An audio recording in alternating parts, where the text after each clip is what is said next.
Sa Barangay Punta Enganyo po ang ating destinasyon ngayon. Ngayon ko nga parang Yung ML Quezon National Highway. Sa ating tayo. Po yung Shangri-La Mactan. Punta na tayo sa cashier para magbasa. maday maligo diri. Maraming nagpick. Merong music po sa ating background. Ito yun, ang ganda diba?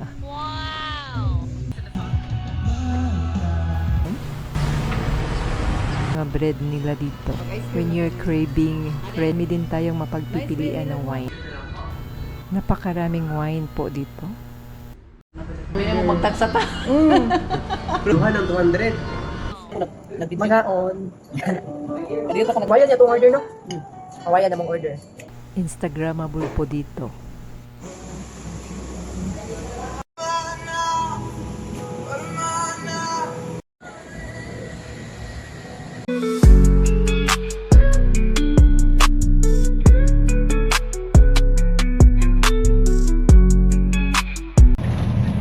Kasalukuyan nating binabaybay ang Marcelo Fernan Bridge.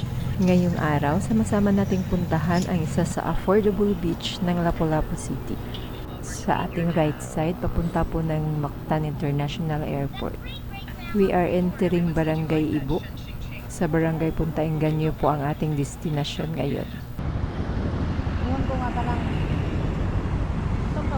Binabaybay po natin yung ML Quezon National Highway. Sa ating right side, ang Marina Mall.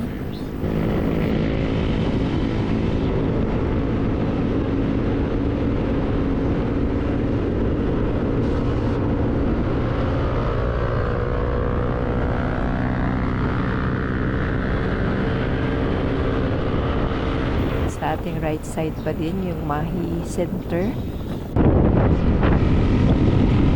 Ito po yung Gate 1 ng Mactan Economic Zone 1, also known as MEPS 1.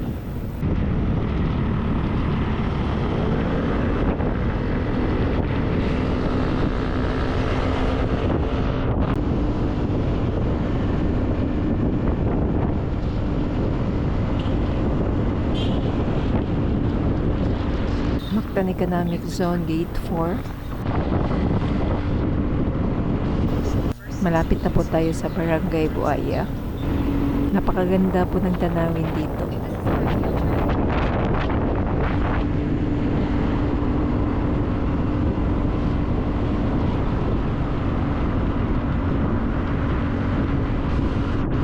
Nasa Barangay Buaya na po tayo.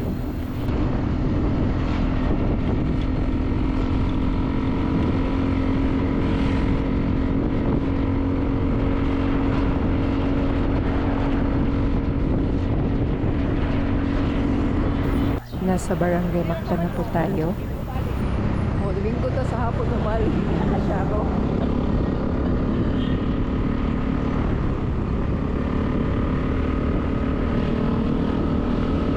Maraming mga restaurants dito.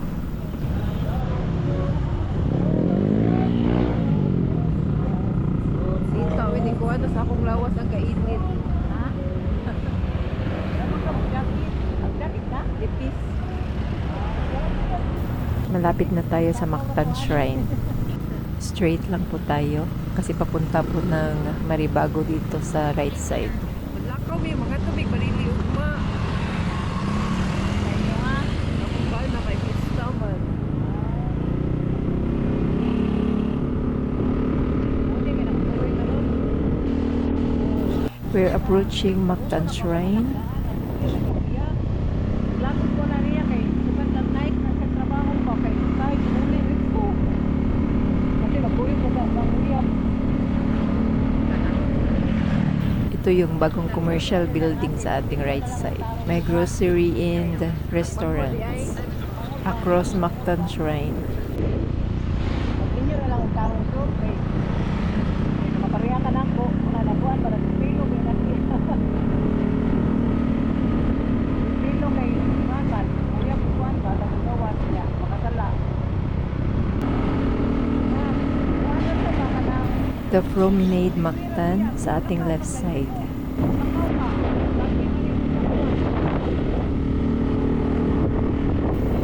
Ito naman po yung Shangri-La Mactan. Across the street, yung La Parisienne, Lapu-Lapu. Punta tayo dyan mamaya.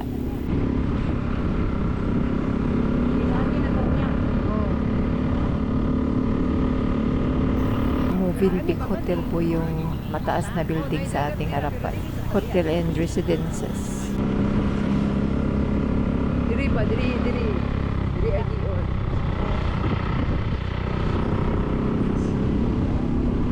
Namo ta tay kanyo ka tulikuan mga bato pa. Oh, nindot sa to, mangutan na ta. Mga bato dito. Mangutan na ta. Sea Grave across Movenpick Hotel. Paglampas po natin ng Movenpick, meron pong port dito. Papuntang Bohol and Olango Island. Uy, may tagtubig eh. Okay. Basta mga to tagkulang ko mag-uwi na ita. Ha? May tagtubig. Pero napamasunahan ka tungkol dito.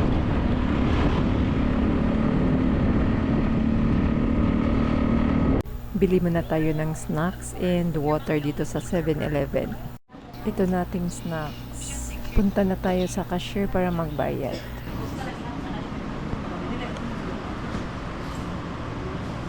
Sila na lang video. Wala na.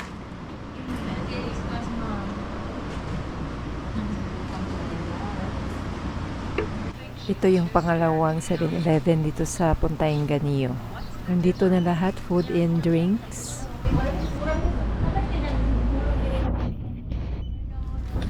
Along the National Highway lang po ng Punta Inganio, Lapu-Lapu City. Malapit lang sa mga resorts. Ito, lahat. Nasa gilid lang ng Sheraton Mactan Resort yung pupuntahan natin na beach. Maglalakad tayo ng 10 to 15 minutes bago makaabot sa beach. Unsa din siya diri day? Hirap ko ni siya, ingani niya.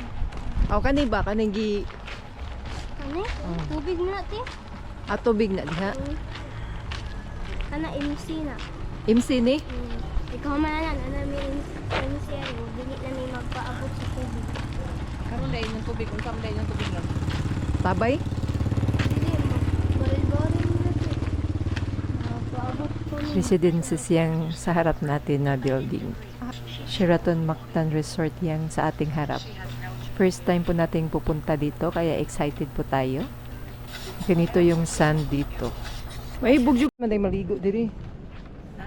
Di kang maligo.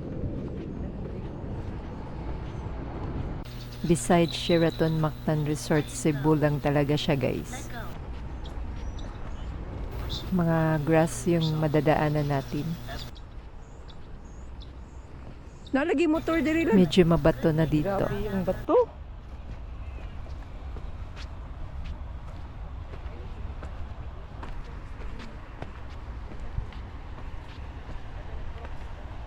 Merong mga kambing dito. Maraming kambing dito guys. Oh.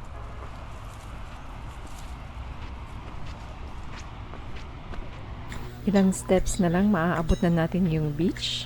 Kita na dito. Medyo mabato po dito kaya dahan-dahan lang.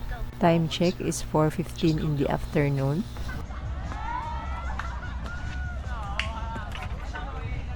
Andito na po tayo sa beach.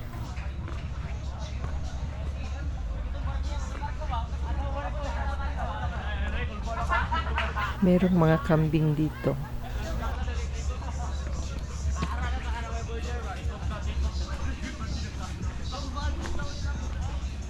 Ganito pala yung beach dito. Is it worth it?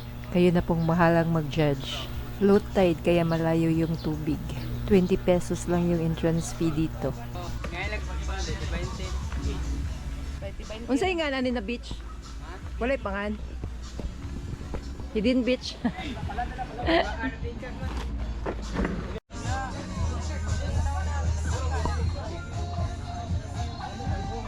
Meron ding beach resort dito sa tabi.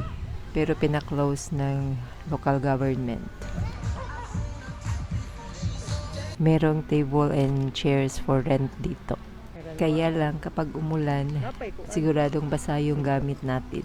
Pero kahit mainit yung panahon, malamig dito kasi merong malaking puno ng kahoy. Ato na din hagdanan dito. Hagdanan dito? Ayan po yung hagdanan pababa ng beach. Maraming nag-picnic sa baba.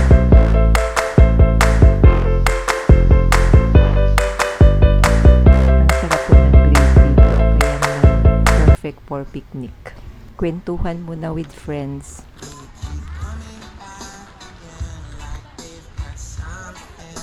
Punta muna tayo sa beach.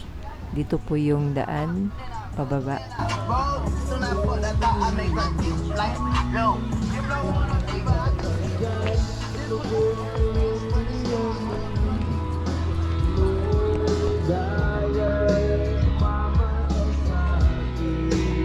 Dahan-dahan lang po tayo kasi hindi masyadong maganda pagkagawa yung hagdan. Ganito po yung kulay ng buhangin dito. Hindi masyadong maputi. Merong music po sa ating background. Sana hindi po tayo makopyright. Low tide nga lang kaya kita yung mga bato. Pwede palang magdala ng sariling lamesa at upuan. Diyan tayo kanina. Mag-tour muna tayo dito sa beach.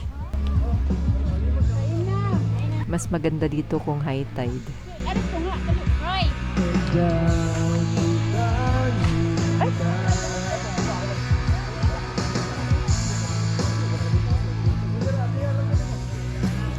May mga rock formation po dito. Perfect for pictorial.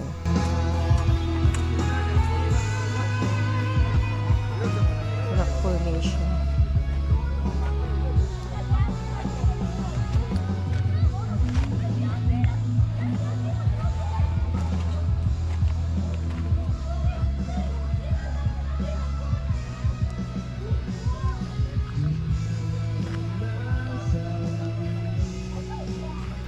May maliit pala na kuweba dito. Silipin natin. Ito yun. Ang ganda, diba? Wow!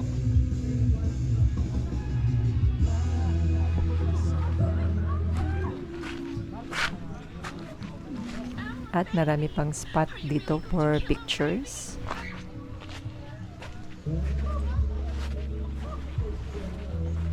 Ito yung pina-close na beach resort.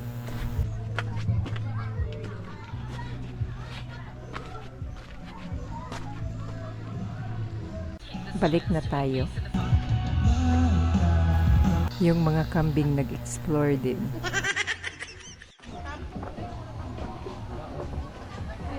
Malapit na yung sunset.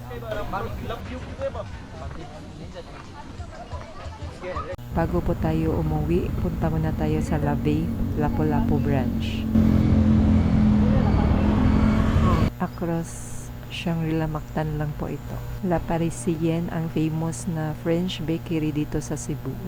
Merong happy hour dito, 1 p.m. to 4 p.m.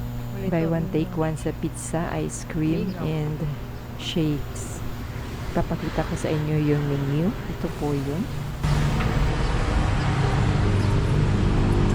Kung mahilig po kayo sa European cuisine, perfect po dito.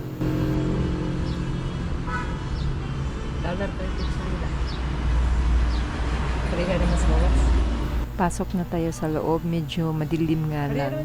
Please bear with us. Haha. Tara na sa loob. Hello. Wala mo yung ice cream?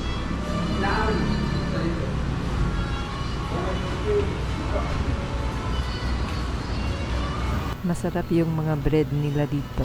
When you're craving French cuisine, dito lang po yan sa La Parisienne. Parang nasa Paris lang po tayo. Madami din tayong mapagpipilian ng wines. Nga wines. Wala na mo entrance, no? Di pareha sa uban na branch. Yung ibang branch ng La Parisienne, merong entrance. Dito wala. Pero consumable po sa food yung entrance fee doon. Yung mga furnitures dito parang sa Paris lang din. Antique. Haha. Mag-order muna tayo. Lagi yung to. Na sila happy hour. Hawaiian lang po, ma'am. Hawaiian din, isa ka ice cream. Sige po, excuse me. Hindi mo kaya lang mga kung ano ka. Hindi pa try lang kasi doon ba yung picture din dyan? Punta tayo sa wine cellar.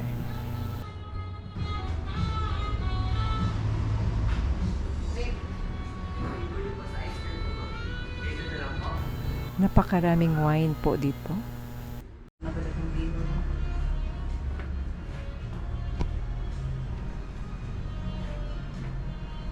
Nilo tayo yung napalagang dino, no? Napitan natin yung mga furnitures. Mga antique yung mga gamit dito.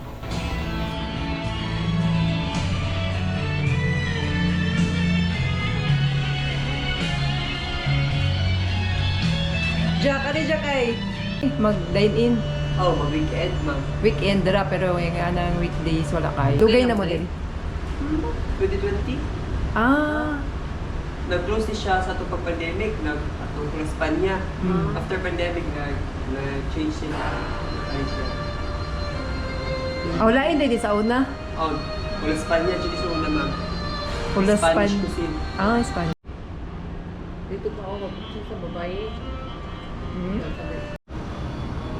Guwapa with a Facebook. Ay, nadiri ang kitchen. Dito yung lutuan ng pizza. Andun yung oven sa dulo.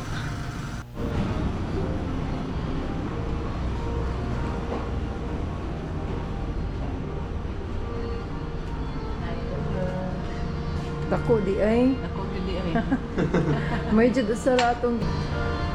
Kami na mo magtagsa ta. Pero try naman, visit ari ug makanaay ng happy hour 1 to 4 p.m. 1 to 4 p.m. Kung happy hour, unsa may makasave ka, offer? ma'am. For example, 50%? if you buy shake, suduhan ng 200. Oh, Duha na 200. Oo. Then, kung sa birato ka, depende sa mga size ka i-choose, ma'am. Small, medium, large. Tapos sa pizza, sa ball, you buy Hawaiian. Then you have free margarita. But the price is 650, ma'am. ganina na ang tato happy hour. Ganyan.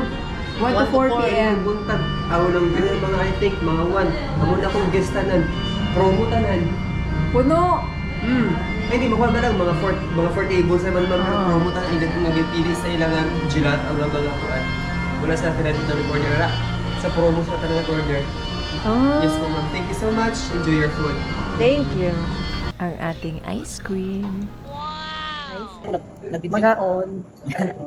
Dito ka Hawayan niya itong order, no? Hawayan namang order.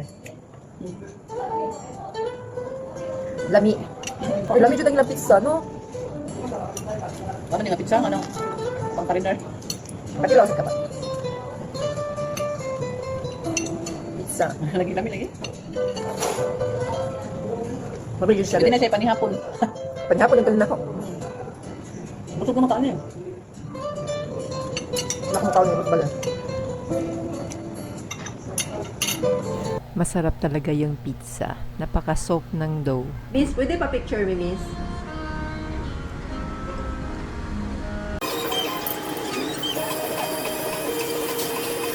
And look at that chandelier. Napakaganda po ng ambience. Parang nasa Paris lang po tayo.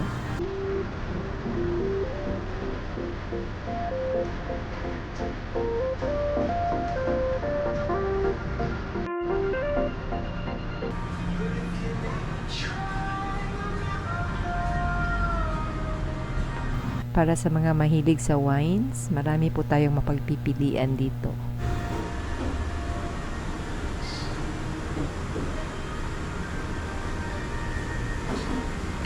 Instagrammable po dito.